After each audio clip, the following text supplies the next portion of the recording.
সমাধান চাও যদি জীবনে মরণে, ফিরে যাও খুঁজে নাও চোখ রাখো কোরআনে। সমাধান ঠিক না?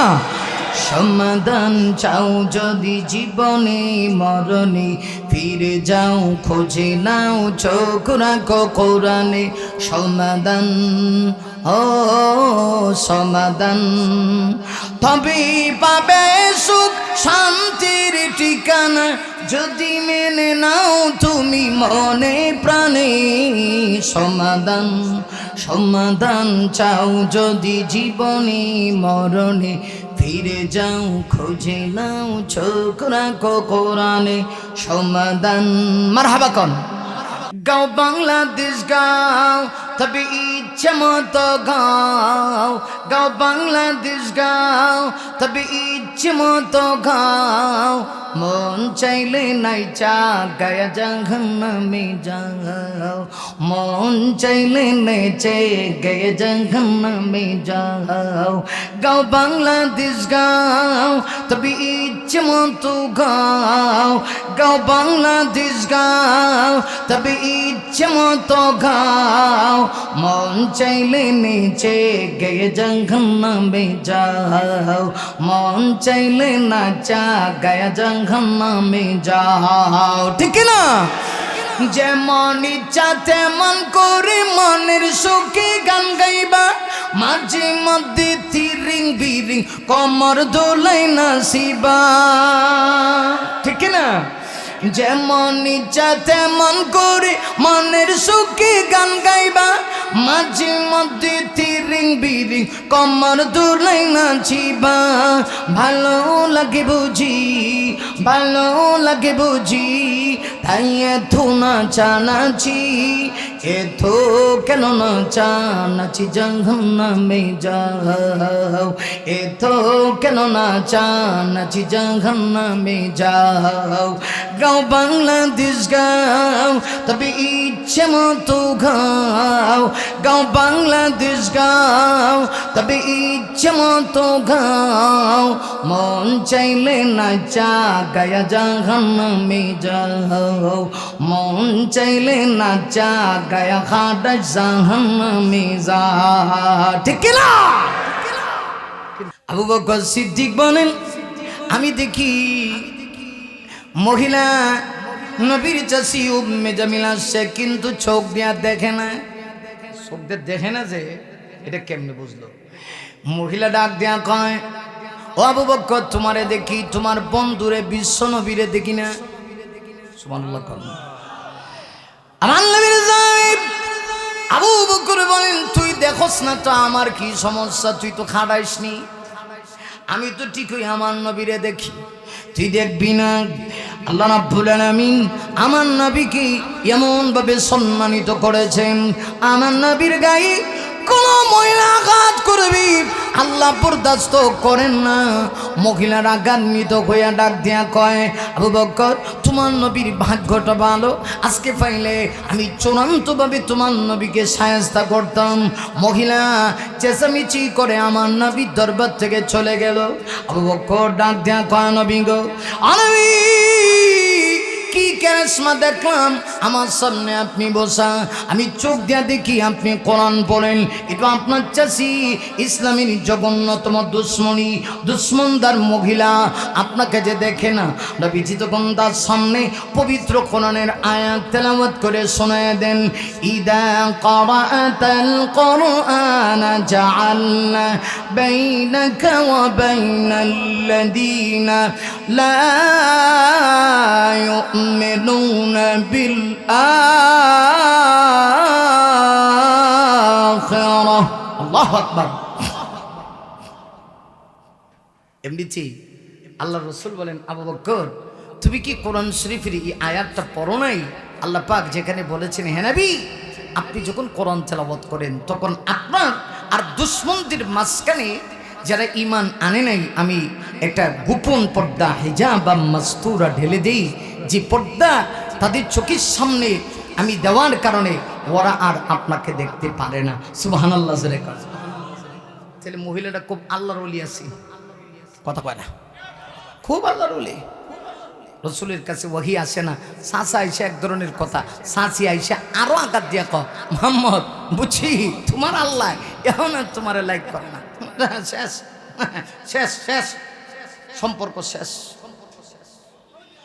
আমার নবীজি এত বেশি কষ্ট পেয়েছেন, নবীজি কষ্ট পাওয়ার কারণে চোখ দিয়ে নবীজির অনবরত জোর জোর করে পানি পড়তেছে। নবী আমার আকাশের দিকে তাকায় চোখের পানি ছিঁড়ে দিয়া কান্না শুরু করছে।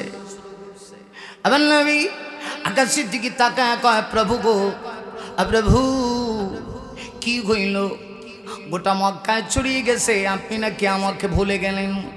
আমার চাচি কয় আপনি আমাকে ভুলে গিয়েছেন আল্লাহ, আমি এটা বরদাস্ত করতে পারি না, কেন আমার কাছে জিবরিল আসে না? আজকে একদিন দুই দিন না, এক এক করে আজকে 14 দিন চলে গেল, জিবরিল আসে না গো আল্লাহ, আমি কি করেছি? আমার উপর কি আপনি অভিমান করেছেন? এইভাবে করে 14 দিন কি 15 নাম্বার দিন যখন চলে আসলো, নবীজি জোর জোর করে চোখের পানি ছেড়ে দিয়া আকাশের দিকে তাকায়া টপ টপ করে যখন কান্না করে, আল্লাহ ডাক দেয়া কয় জিবরিল জিবরিল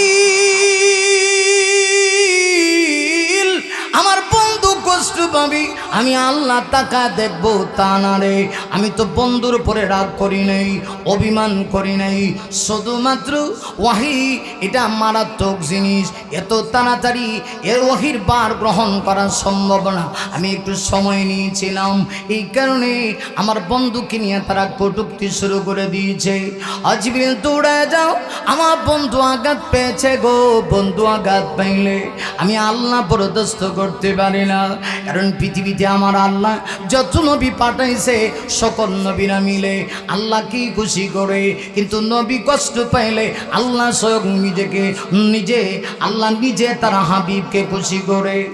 লক্ষ্য করে দেখো একেবারে আদম নবী থেকে নিয়ে ঈসা নবী পর্যন্ত সকল নবীরা মিলে আল্লাহকে পরীক্ষা দিয়ে খুশি করেছে, কিন্তু আপনারা আমার নবী যখনই কষ্ট পাইতেন আল্লাহ রাব্বুল আলামিন সোনা নাজিল করে আপনারা আমার নবীকে সান্ত্বনা দিতেন।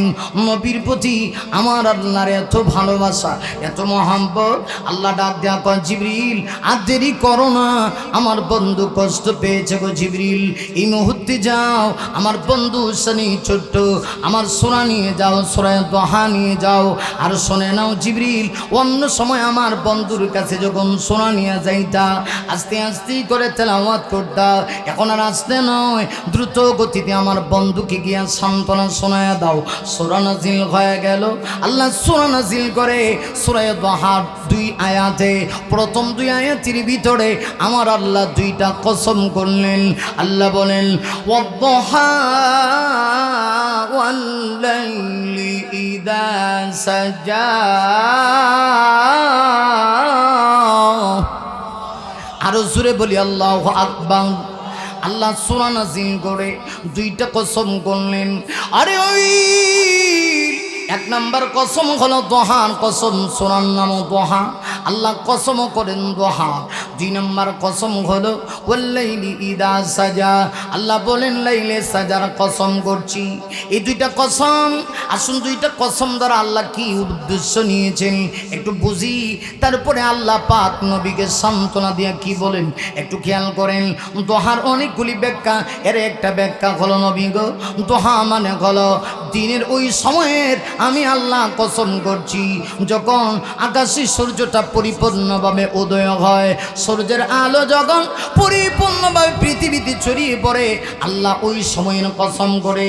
এর কারণ কি একটু খেয়াল করে দেখেন, আকাশে যখন সূর্য উদয় হয় সূর্যের আলোতে গোটা পৃথিবী সব কিছু ঝলমল করে, পৃথিবীর সবাই খুশি হয়, কিন্তু খুশি হইলেও কিছু প্রাণী আছে তারা নারাজ হয়। যেমন একটা প্রাণী তার নাম হলো কলাবাদুর, কলাবাদুর কিন্তু খুশি হয় না, কলাবাদুর চায় আকাশে যেন সূর্য না ওঠে। আল্লাহ কয় নবী গো আকাশের সূর্য দেখে যখন যেমন কলাবাদুর অসন্তুষ্ট হয়, এতে তো এক মুহূর্তের জন্য সূর্যটা বন্ধ হয় না নবী, ঠিক তো দ্রুপভাবে আমি আল্লাহ দিনের আলোর কসম, ওই সূর্যের কসম করে আমি বোঝাইতে চাই, আপনার নবুয়তের আলোর কসম।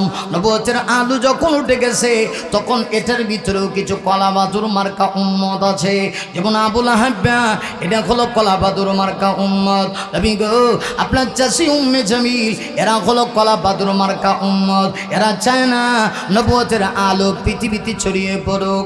না নবী না, না চাইলেও তো হবে না, যা আমি চেয়েছি তা